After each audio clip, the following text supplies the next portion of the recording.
Questo è acceso. Sì.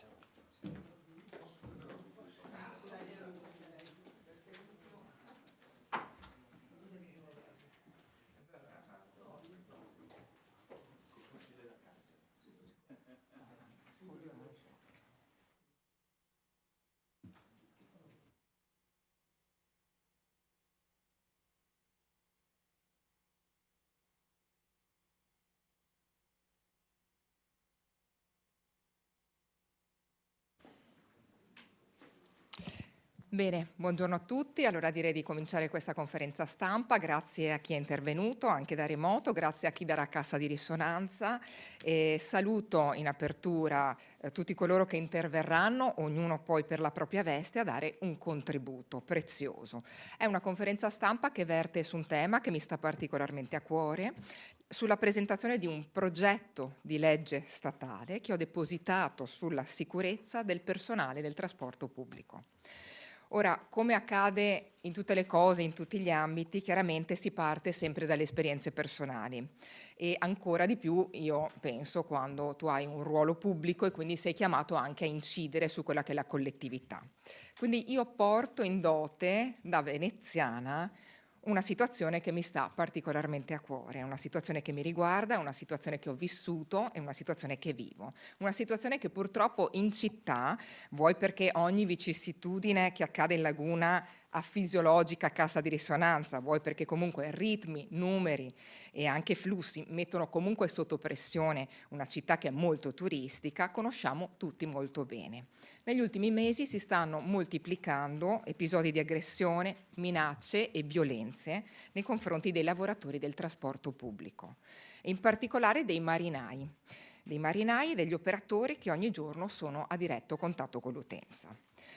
Parto da una premessa che dovrebbe essere scontata, però ahimè se parliamo di aggressione tutto sommato vale la pena fare un passaggio e occorre tornare su certi aspetti. Chi lavora sui vaporetti, sulle linee di navigazione o nei mezzi del trasporto pubblico svolge un servizio essenziale e di responsabilità per la nostra città.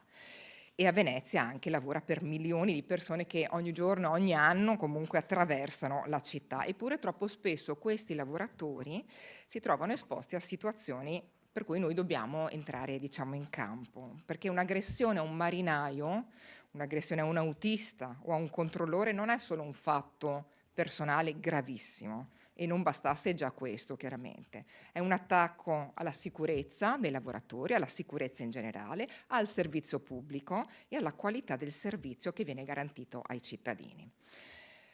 È una situazione che io sento ancora di più con grande responsabilità per la delega che mi è stata affidata dal Presidente Stefani, una delega a Venezia, alla sua laguna Porto Marghera, e quindi cosa fare? Questo passo cos'è? Risolutivo? È un passo bastevole? È un passo sufficiente?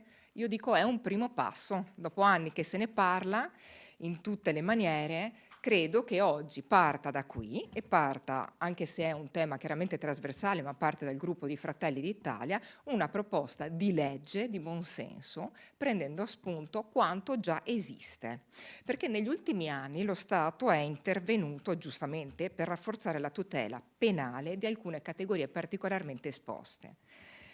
Il mio pensiero vola subito, tra l'altro ci sono anche in sala degli operatori sanitari, proprio alle categorie del personale sanitario, che in pieno Covid era diventato bersaglio e capro espiatorio dell'universo mondo.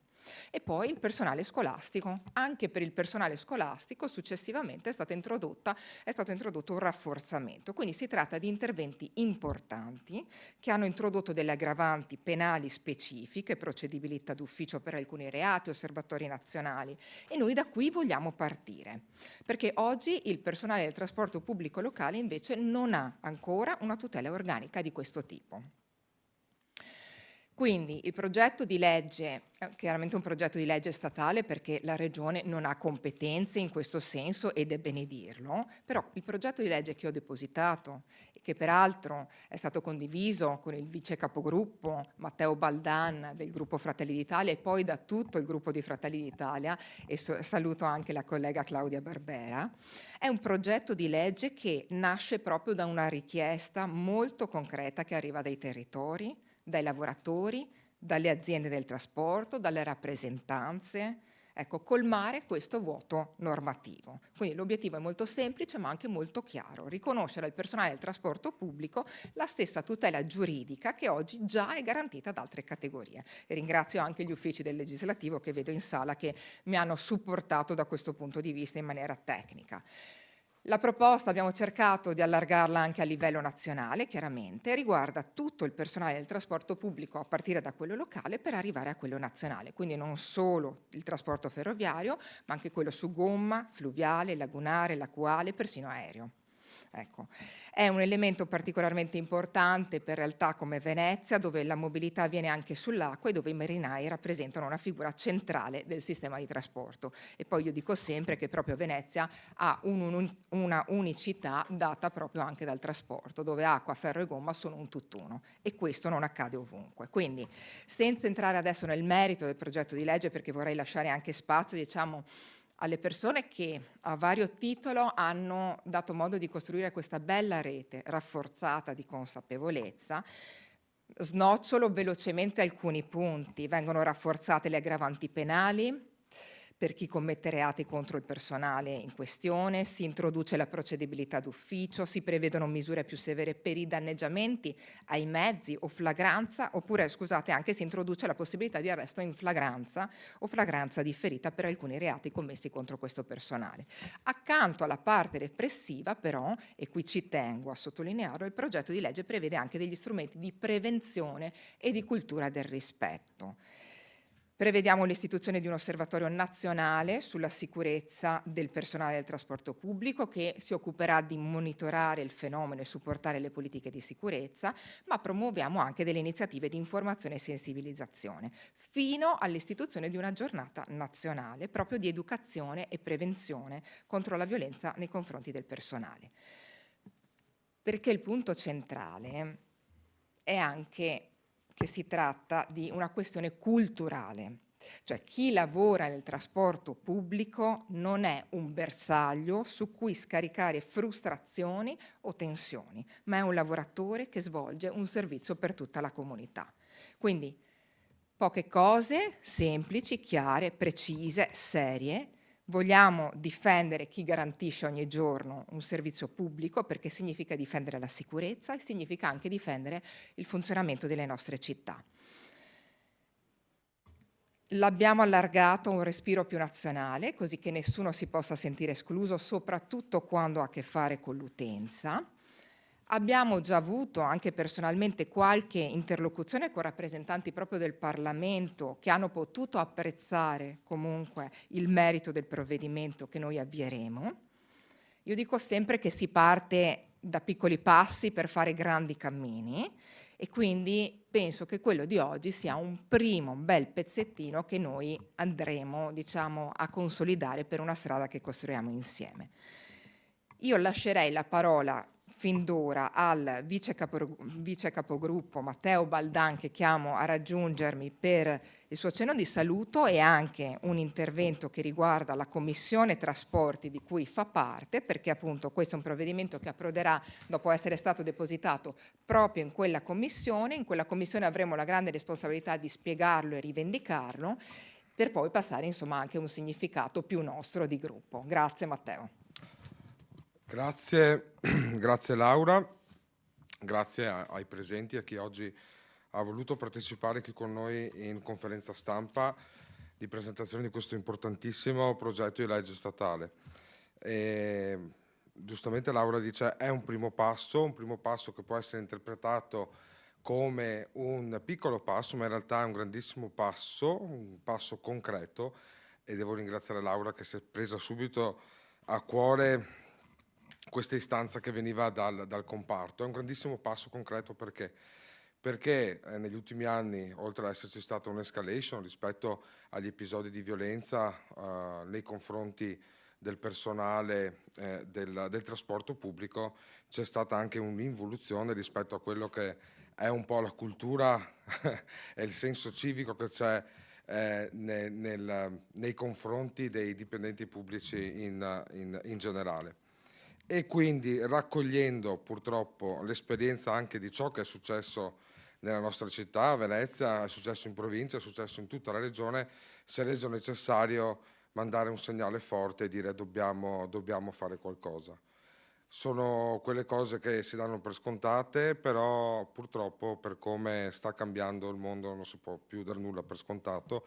È un mondo che cambia sotto diversi aspetti ed è chiaro che vanno anche applicati e proposti dei correttivi che non possono essere solamente in un certo qual senso repressivi, non possono essere soltanto correttivi dal punto di vista della norma penale, ma prevedono appunto, come spiegato da Laura, anche un percorso di, chiamiamolo, rieducamento culturale per il rispetto del ruolo di tutte quelle persone che con il loro operato altro non fanno che fornire un servizio pubblico.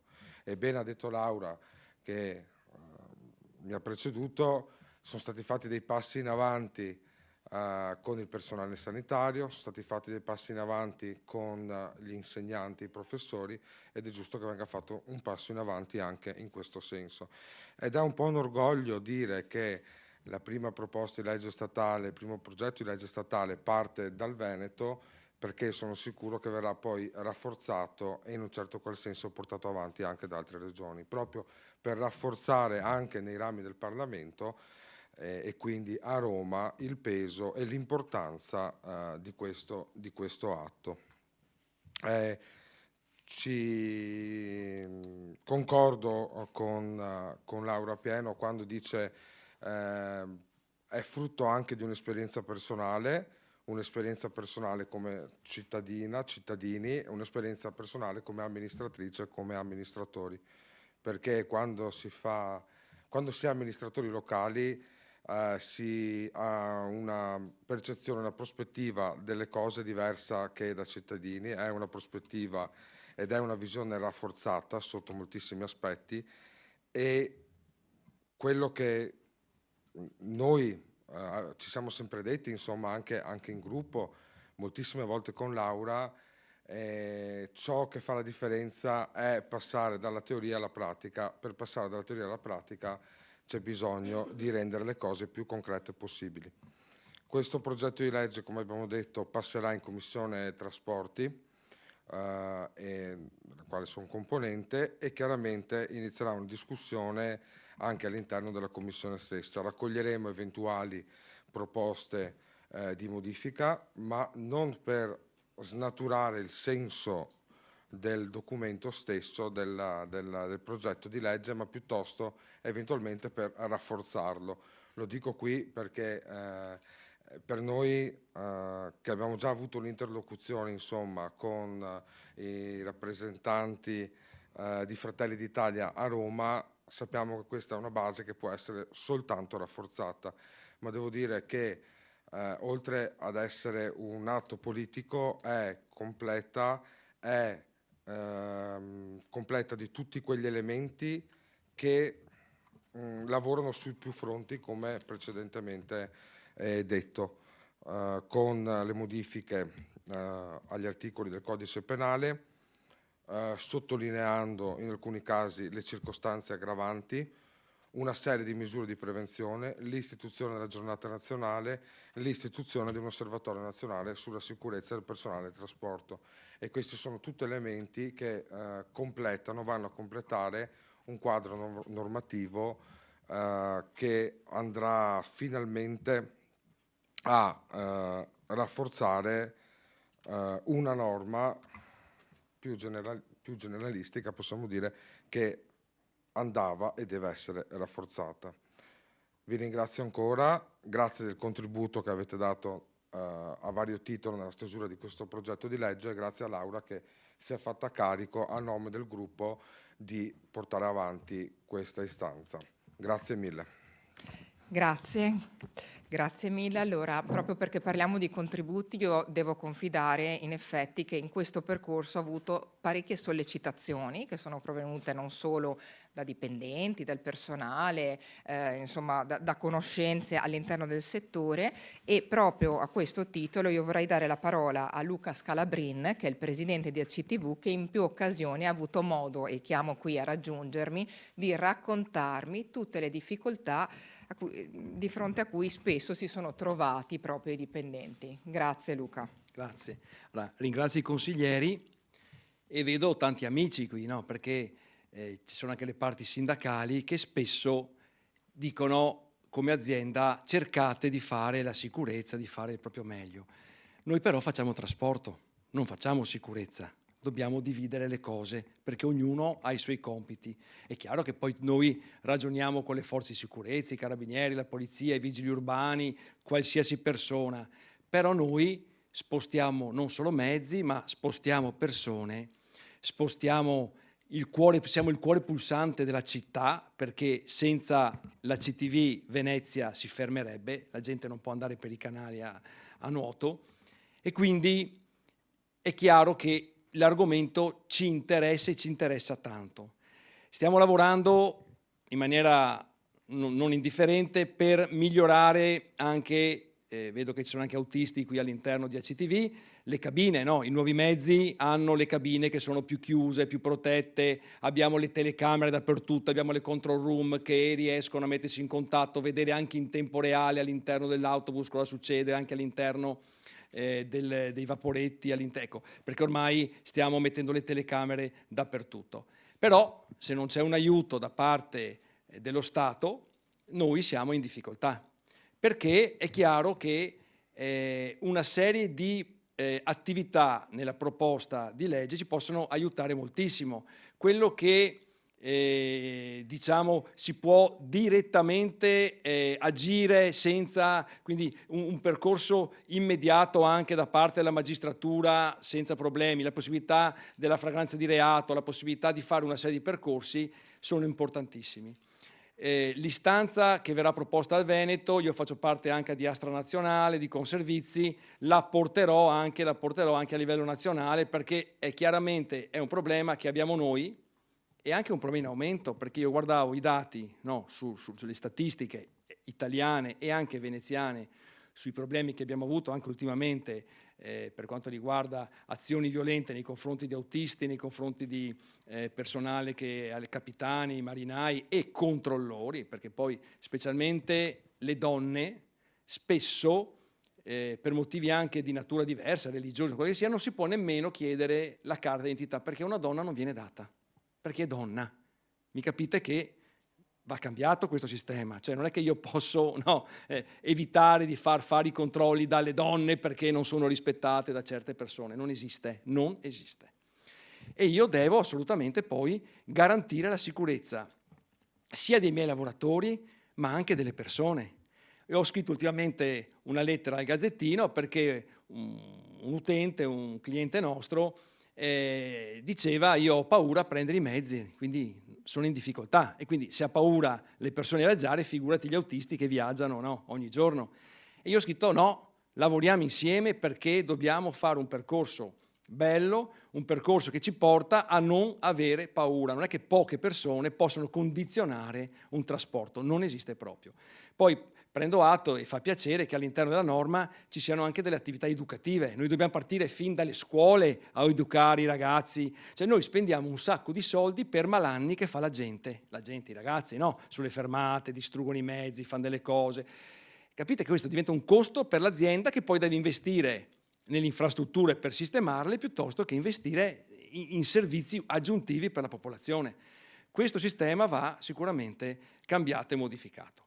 Pertanto l'attività, e io ringrazio il gruppo di Fratelli d'Italia, però bisogna lavorare tutti insieme, cioè non è qui una battaglia comune, sindacati, azienda, cioè non è una battaglia di qualcuno, è una battaglia di insieme, dobbiamo lavorare assolutamente insieme. Sono giuste le istanze sindacali che dice l'azienda certe cose, ma dobbiamo lavorare insieme, perché se si va muro contro muro non funziona. Abbiamo già provato, poi sapete che da parte mia c'è sempre la massima disponibilità a trovare tutte le soluzioni possibili.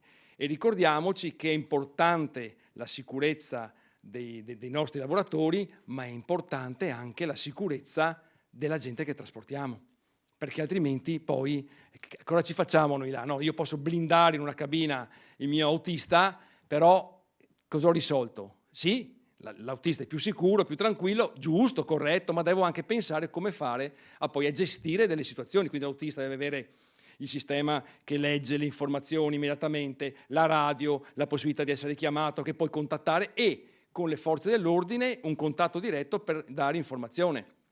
Se dalla nostra nuova centrale operativa, che abbiamo anche inaugurato da poco, partono dei segnali verso le forze dell'ordine, queste immediatamente, perché abbiamo fatto dei protocolli, non è la signora Maria che chiama, no, chiama una centrale operativa CTV, e che quindi le forze di polizia devono immediatamente darci una mano a intervenire, perché ricordiamo che noi su questo non possiamo fare nulla, no? Se c'è qualcuno che magari anche fa dei furti, le ladre, no, all'interno dei vaporetti, se poi si arriva alla fermata io non posso trattenerle. Purtroppo queste possono scendere. Una volta infatti ho fermato, ero dentro anch'io, un vaporetto in mezzo al Canale Grande, e mi hanno detto Presidente fa interruzione di servizio pubblico, ma ho detto no, finché arriva la polizia, no, carichiamo le ladre all'interno del mezzo poi la polizia, non attracchi, così in questa maniera riusciamo, poi la polizia è arrivata subito, abbiamo scaricato le persone, perché noi non possiamo nemmeno trattenerle, questo è il concetto. Quindi bene, e spero che questo lavoro d'insieme parta da questa sede, ma vada avanti per una collaborazione fattiva e virtuosa che porti veramente sia alle persone dell'azienda, sia alle persone poi che utilizzano i nostri mezzi, di qualsiasi natura, turisti, pendolari, tutti quanti, più i pendolari perché poi lavoriamo anche principalmente per la città, a sentirsi nei mezzi dell'azienda sicuri per un percorso che si deve fare assolutamente insieme. Grazie. Grazie mille al presidente di ACTV Luca Scalabrin, grazie anche per il collegamento, visto che ci approssimiamo anche alla festa della donna, al ruolo femminile, nel senso che la libertà della donna, lo dicevo poco fa in un altro tipo di conferenza, non è un principio non negoziabile, a maggior ragione quando sta lavorando. Quindi grazie anche per aver sottolineato il fatto che questo è un percorso che comincia, quindi chiunque avesse piacere poi di consolidarlo insieme a braccia aperte naturalmente. Devo dire che una tra le prime persone che mi ha sollecitato il fatto di poter tenere alta la soglia dell'attenzione su queste questioni è stato Marino De Terlizzi, che invito a raggiungerci, segretario generale regionale aggiunto FIT CISL Veneto, che mi ha anche raccontato in effetti che qualcosina già, almeno nel comune di Venezia, è partito con dei protocolli d'intesa, ma che è un percorso che va assolutamente continuamente, consolidato. Eccoci. Grazie anche per l'invito odierno. Sì, purtroppo questo fenomeno ha oramai una recrudescenza che prende da molti anni addietro, ancora prima del Covid. Tant'è che nel 2022 come segreterie nazionali abbiamo lavorato per la stesura di un protocollo nazionale col Ministero dei Trasporti e con il Ministero degli Interni, stilando il protocollo sulla sicurezza ferroviaria e sulla sicurezza contro le aggressioni al trasporto pubblico locale.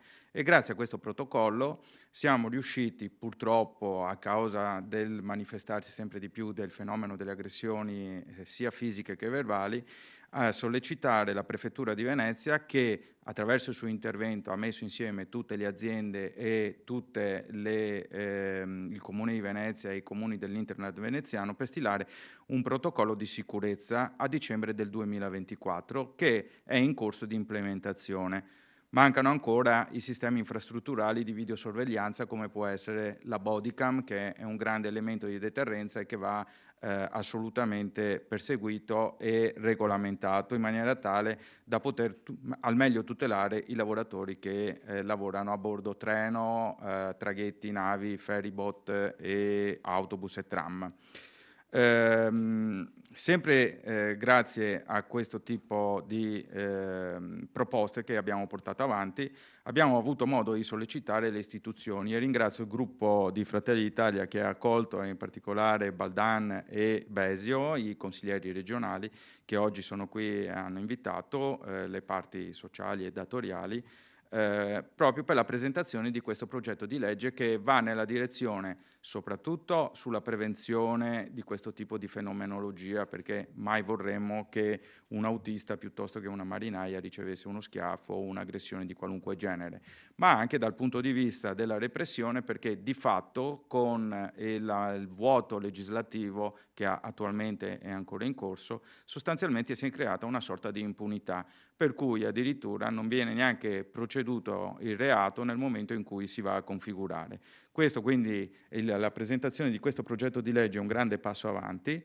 Ringrazio ancora per il fatto di averci equiparato nel progetto di legge come il personale del pronto soccorso piuttosto che il personale scolastico, e sicuramente porterà i suoi frutti, e credo per l'appunto che anche insieme, come diceva il Presidente Scalabrin, alle associazioni datoriali, Astra, Agens e ANAV, che sono presenti al Ministero insieme con le segreterie nazionali, in sinergia per la ridefinizione e implementazione dei protocolli del 2022 col Ministero dei Trasporti e il Ministero degli Interni, e confidando che i contenuti di questo progetto di legge trovino il consenso all'interno delle aree parlamentari, Senato e Camera, di poter velocemente equiparare i lavoratori, gli operatori del trasporto pubblico locale e di tutti i settori del trasporto al contenuto legislativo del personale medico e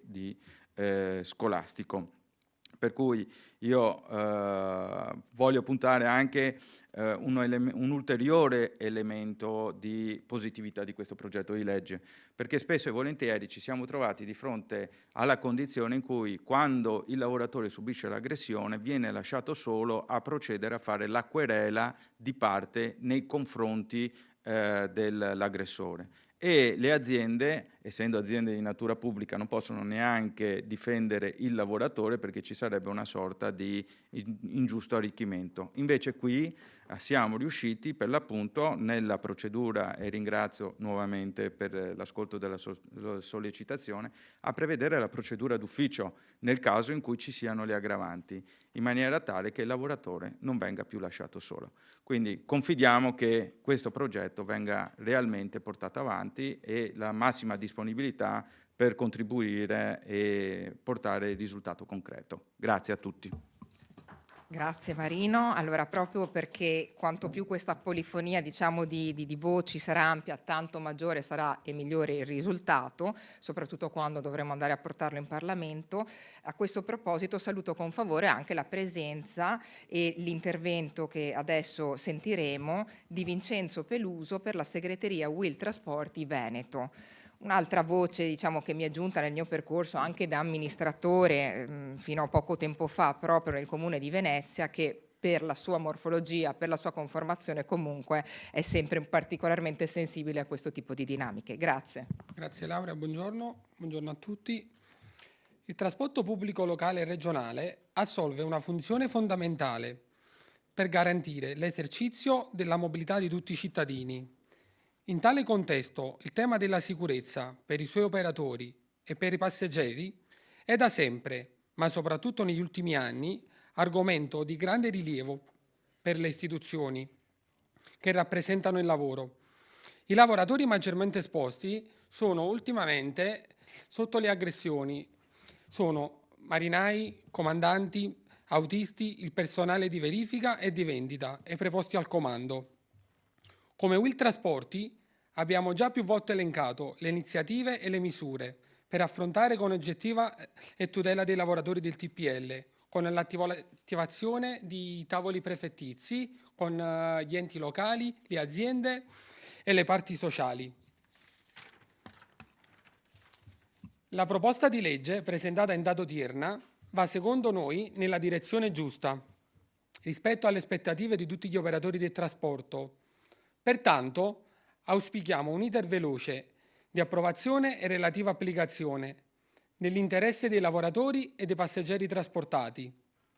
In questi ultimi anni, purtroppo, sono aumentati in modo inaccettabile gli atti aggressivi nei confronti di lavoratori che svolgono tale ed indispensabile servizio.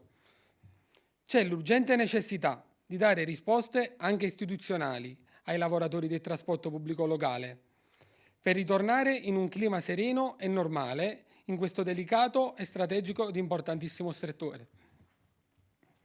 Infine, ma non per ultimo, come Will Trasporti chiediamo che in ambito regionale, considerato che il TPL è in materia in capo alla Regione Veneto, di farsi parte attiva e propositiva rispetto a realizzare e a condividere con tutti gli attori del settore, le parti sociali, le aziende e le prefetture, un protocollo per la promozione della sicurezza del TPL a valenza regionale e applicato in tutte le aziende del settore.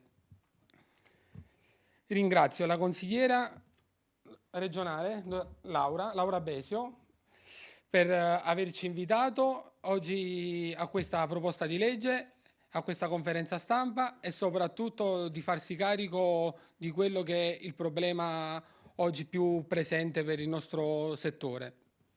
Grazie. Grazie Vincenzo, grazie per aver ribadito anche in chiusura, e infatti adesso lo faccio mio questo concetto, il fatto che questo è un appello a tutte le forze politiche, a tutte le parti sociali, sindacali, perché è un percorso che noi oggi iniziamo. Vedo anche il collega Enoch Soranzo, sono contenta che ci abbia raggiunto, visto che parte comunque dal nostro gruppo e che richiede comunque una costante manutenzione. Quindi noi iniziamo oggi, è un piccolo passettino. Abbiamo depositato, andremo in commissione, faremo probabilmente anche delle audizioni nella commissione trasporti, dopodiché cerchiamo tutti insieme di farlo approdare a Roma e lì mantenere sempre viva l'attenzione, perché possa portare realmente, soprattutto a Venezia, qui lo dico da veneziana e consigliera delegata su Venezia, ma parlo in maniera anche più ampia, a tutela dei lavoratori, una buona cosa. Grazie per l'attenzione e per la presenza a tutti. Grazie.